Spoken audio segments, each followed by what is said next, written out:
Em nome do Pai, do Filho e do Espírito Santo. Amém. Amados irmãos e irmãs, é com muita alegria que nós estamos aqui para juntos estudar e meditar o Evangelho que a Igreja nos apresenta para este domingo, que é o segundo domingo da Quaresma. E o texto de hoje se encontra lá em Mateus, capítulo 17, versículos de 1 a 9, que nos diz assim. Naquele tempo, Jesus tomou consigo Pedro, Tiago e João, seu irmão, e os levou a um lugar à parte, sobre uma alta montanha. E foi transfigurado diante deles. O seu rosto brilhou como o sol, e as suas roupas ficaram brancas como a luz. Nisto apareceram-lhe Moisés e Elias, conversando com Jesus. Então Pedro tomou a palavra e disse: Senhor, é bom ficarmos aqui. Se queres, vou fazer aqui 3 tendas, uma para ti, outra para Moisés e outra para Elias. Pedro ainda estava falando quando uma nuvem luminosa os cobriu com sua sombra. E da nuvem uma voz dizia: Este é o meu filho amado, no qual eu pus todo o meu agrado. Escutai-o. Quando ouviram isso, os discípulos ficaram muito assustados e caíram com o rosto em terra. Jesus se aproximou, tocou neles e disse: Levantai-vos e não tenhais medo. Os discípulos ergueram os olhos e não viram mais ninguém, a não ser somente Jesus. Quando desciam da montanha, Jesus ordenou-lhes: Não conteis a ninguém esta visão até que o Filho do Homem tenha ressuscitado dos mortos. Gente, honestamente, para mim, nós estamos diante dos versículos mais belos. Para você que me acompanha aqui no canal, sabe que eu gosto muito dos evangelhos que têm coisas escondidas, ou até mesmo os polêmicos. Esse aqui entra muito nesta realidade. Quem nunca talvez viu alguém usando esse texto para fundamentar que a Bíblia aponta para a reencarnação, ou algo do tipo, visto que aparece a figura de Moisés e Elias, pessoas que já estavam mortas nesse contexto. Mas se a gente for mais um pouco além, a gente vai ver que não tem nada disso. A primeira coisa é situar esse texto dentro da parte bíblica. O que acontece antes desses versículos? Nós temos um momento em que Jesus faz o famoso primeiro anúncio da paixão. Nos versículos anteriores ao primeiro anúncio da paixão, Jesus nunca fala que vai morrer, ressuscitar, sofrer e por aí vai. E ele faz o primeiro anúncio, justamente aos discípulos, aos 12. E no momento em que Jesus fala isso, Pedro, então, acaba falando na frente dos outros e reconhece que Jesus é o Cristo. Cristo que quer dizer ungido, aquele que era anunciado no Antigo Testamento. E o que acontece? Quando Pedro fala isso, Jesus depois, então, vai falar do seu sofrimento e tudo mais, e aí Pedro repreende Jesus, e Jesus dá uma bronca em Pedro, e depois ele vai falar que é preciso tomar a sua cruz e segui-lo. Então sinta, eu queria que vocês pudessem voltar no tempo comigo e perceber que agora nós chegamos numa crise. Nós estamos seguindo um homem, de nome Jesus, que nos fez largar emprego, largar a família, largar a rotina, largar um monte de coisa para segui-lo. E aí, de repente, esse mesmo Jesus, que está nos orientando tudo isso, chegou a dizer agora que ele vai morrer e ressuscitar. Ora, parece que os nossos planos estão fracassados, os nossos planos estão frustrados. Será que realmente é esse o caminho correto que a gente deve seguir? Talvez eles pensavam isso. E aí, nesse contexto, chega o Evangelho da Transfiguração. Então é preciso entender que o povo está passando por uma crise. Por que não trazer para o tempo de hoje? Passamos por crises. Crises no aspecto emocional, crises nos aspectos que tangenciam a nossa sociedade. Tantas crises que o homem moderno tem passado. Então passamos por isso. E aí a Transfiguração quer nos falar diante dessa realidade. É meio que dizer assim, que é em meio à crise que Jesus então revela a sua glória, que Jesus revela quem ele é. E aí, começamos pelo versículo 1. Jesus toma Pedro, Tiago e João. Por um lado, Pedro sempre foi símbolo da igreja, mas também foi alguém muito cabeça dura. Foi alguém que recentemente não queria concordar que Jesus assumisse o caminho da cruz. Por outro lado, temos aqui Tiago e João, filhos de trovão, povo também explosivo. Podemos dizer que esses 3, então, é símbolo daquele povo da igreja, que é explosivo, que quer fazer barraco, que não quer ouvir a vontade de Deus. Mas são esses mesmos 3 que depois vão estar lá no Getsemane, na parte da agonia. Parece que, de algum modo, a agonia, o sofrimento, também tem ligação com a glória. Percebe? E aí, são esses cabeças duras que Jesus quer se revelar, digamos assim. E ele leva eles a um lugar à parte, sob uma alta montanha. É importante entender como é que os judeus entendiam a dinâmica do céu. O céu, para eles, muito mais do que uma realidade, que nós um dia vamos encontrar o Senhor, era um lugar apenas físico e especial. Então, o céu que nós estamos vendo era o local onde Deus habitava, e aí, já que eu quero chegar perto de Deus, eu tenho que usar artifícios para me aproximar dele. Então, as montanhas eram os locais, fisicamente falando, né, na geografia física, que eu poderia me aproximar então de Deus. Subir a montanha era então um local de encontro com Deus. Também foi sobre a montanha que Deus entrega os 10 mandamentos a Moisés. A montanha foi lugar de revelação para tantos e tantos profetas. Jesus agora volta a esse lugar. E de repente ele é transfigurado.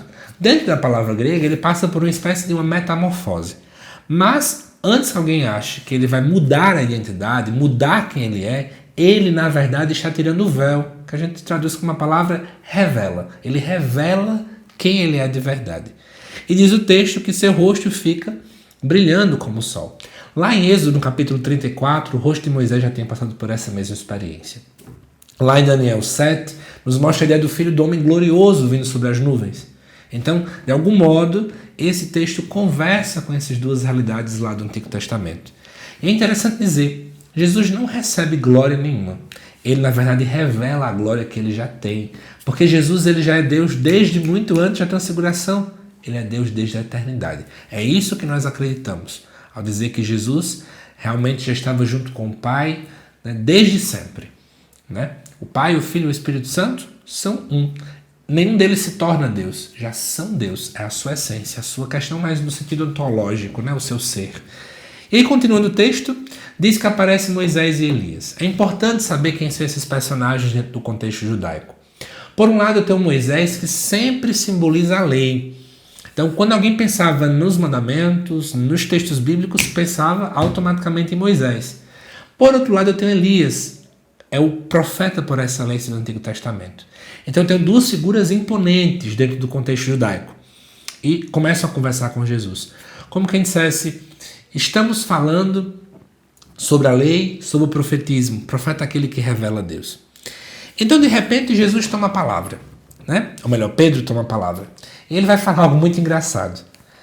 Senhor, é bom ficarmos aqui. Porque pensa comigo, eles estavam numa crise. O medo da cruz. Achando que a sua caminhada, o seu sim, a sua vocação estava frustrada. Né?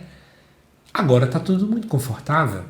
Eu estou vendo Jesus unido à lei, unido aos profetas. Muito confortável ficar aqui em cima da montanha. Ninguém lembra da cruz. É muito mais confortável.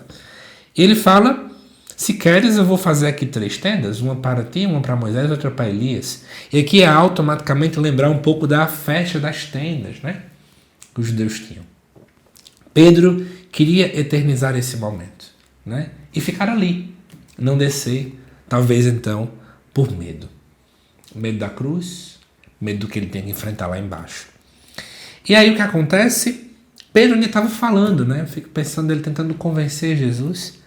E de repente uma nuvem os cobre com sua sombra. A mesma nuvem que aparece também lá em Êxodo, a Shekinah, que era símbolo da presença de Deus. E dessa nuvem uma voz, né, chega a falar algo, que é a mesma coisa que acontece no batismo de Cristo. E a voz diz, este é meu filho, no qual puxo do meu agrado, escutai-o. Em momento algum disse, escute Moisés, escute Elias, mas é escutar Jesus. É como se Deus dissesse, tudo bem que lá no Antigo Testamento vocês focavam em Moisés, focavam em Elias. Agora foquem naquele a qual a lei e os profetas chegaram no seu ponto-chave, no seu ponto culminante. Em Cristo, agora a lei e os profetas chegaram na sua excelência. E quando ouviram isso, né, os discípulos ficaram muito assustados, diz o texto, e caem com o rosto em terra. Né? Eles se assustam. Mas aqui diz o texto que Jesus se aproxima e toca. Como se dissesse, eu toco no meio de vocês. Eu toco naquilo que os aflige. Eu toco nas vossas realidades. E vai dizer, levantai-vos e não tenhais medo. Jesus não nos pede para nos acomodar e acovardar diante dos nossos medos. Mas a transfiguração nos diz, é preciso levantar. e sair do medo. E aí é impossível não lembrar da primeira leitura. A primeira leitura que nos convoca ao êxodo. Também é preciso experimentarmos um êxodo dos nossos medos. Quem nunca teve medo, né, gente? Medo de não estar fazendo a coisa certa.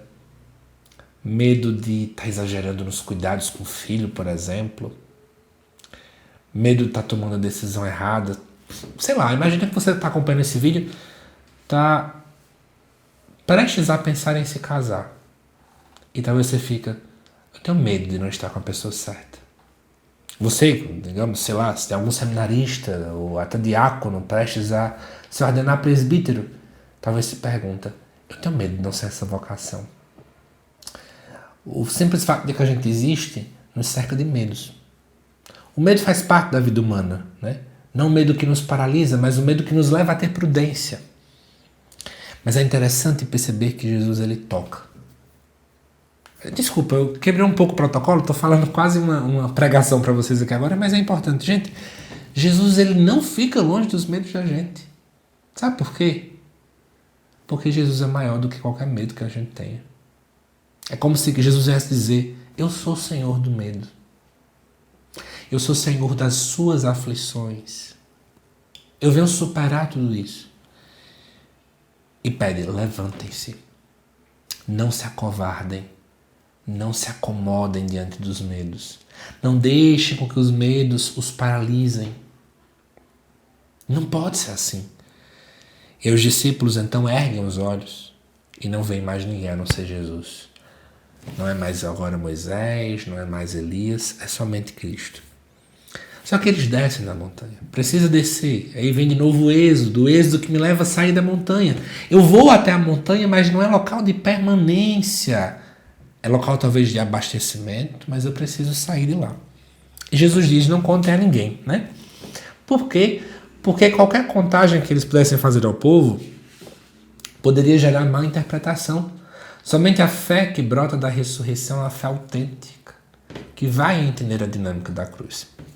E aí, à luz desse evangelho todo, eu acho que urgem, além do que eu já comentei para vocês, algumas perguntas. Eu escrevi aqui 5 perguntas para a nossa meditação, para a nossa reflexão. Primeiro, qual é a tua montanha? Onde Deus te chama a subir hoje? Todos nós temos um lugar para nos encontrar com Cristo. Às vezes é o nosso quarto, às vezes é o sacrário, às vezes é uma saída para um sítio que você conhece, onde lá você vai ficar mais em silêncio. Às vezes é um retiro. Às vezes é a varanda da tua casa. Qual é a tua montanha hoje que Deus também te chama a subir? Talvez sejamos ou estejamos como Pedro, com medo da cruz, com medo dos sofrimentos que estão vindo pela frente. A ansiedade que toma conta de nós, né? Eu vejo o que vem pela frente e já começa a ficar amedrontado. Por exemplo, enquanto professor, né? Hoje estou atuando na esfera do ensino superior, mas no ensino básico eu lembro que todas as vezes, depois que passava o carnaval, a gente já ficava naquela ansiedade de volta às aulas. E quantas vezes eu estou ansioso pela turma que eu vou pegar. Eu já prevejo problemas que eu nem sei se vão acontecer, mas eu já começo a sofrer, a angustiar-me. E Jesus diz, vai para a montanha. Veja a minha glória. Lembre quem eu sou. Lembre que eu estou contigo para que você tenha força para descer da montanha e enfrentar a vida. Segunda coisa. Será que eu tenho medo da cruz? Será que eu tenho medo, né, da vocação que Deus me pede para abraçar? Será que eu tenho medo dos dilemas que eu vou ter que enfrentar para crescer na minha fé? Eu busco construir tendas para evitar descer da montanha? Será que eu fico me acomodando na vida espiritual? Eu tenho escutado a voz de Cristo? Ou eu escuto mais a voz dos outros? A minha própria voz? Quaresma é tempo de silêncio. Só se escuta quem cala. Será que temos falado tanto, mas tanto, mas tanto, que não sobra mais espaço para que Deus fale em mim, através de mim, para mim? E por fim eu vou retomar um tópico que já foi bem, pelo menos para mim, marcante no vídeo. O Cristo que toca os meus medos. Nós temos deixado Jesus tocar os nossos medos? Ou abraçamos os nossos medos de tal forma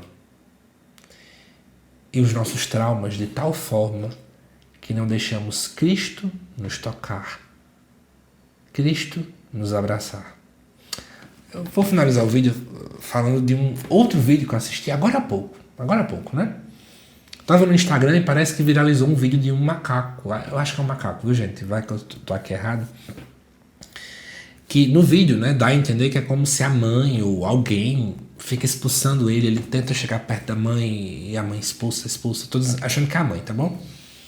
E aí, em dado momento, esse macaco encontra um macaco de pelúcia, vamos dizer assim, um boneco que simboliza macaco ali, e ele se agarra naquele dali e não solta mais. Ele teve um trauma. E ele, para não ficar sozinho, ele se agarrou àquele boneco. Eu fico pensando, né? Vamos trazer aqui para o contexto religioso. Quantas vezes nós temos traumas, passamos por momentos difíceis na nossa vida, somos excluídos, somos perseguidos, passamos por momentos de dor e nós agarramos o nosso medo como quem dissesse: eu não estou só. Eu agarro o trauma, eu não estou só. Eu tenho um trauma comigo. Sem perceber, a gente faz isso. Eu fico pensando num dia em que Jesus chega para nós e diz assim: ó, me dê esse boneco, agora eu quero te dar uma vida nova. Me dê esse boneco, eu quero que você levante, que você reaja, que você mude de vida. E às vezes nós estamos lá, mas eu ainda quero o meu trauma, eu ainda quero o meu medo, porque parece que é esse medo que me dá segurança. Larga aquilo que você supostamente acha que é a tua segurança e deixe Cristo ser a tua verdadeira segurança. Quando nós confiamos no Senhor, nós nunca ficaremos desamparados. Espero, amados irmãos e irmãs, que vocês tenham gostado desse estudo, dessa reflexão. Sei que o vídeo ficou muito longo, acabei me empolgando, mas que você possa aproveitá-lo para rezar melhor neste domingo. Que Deus te abençoe, amado irmão e irmã, te aguardo nos próximos vídeos aqui do canal. Até mais.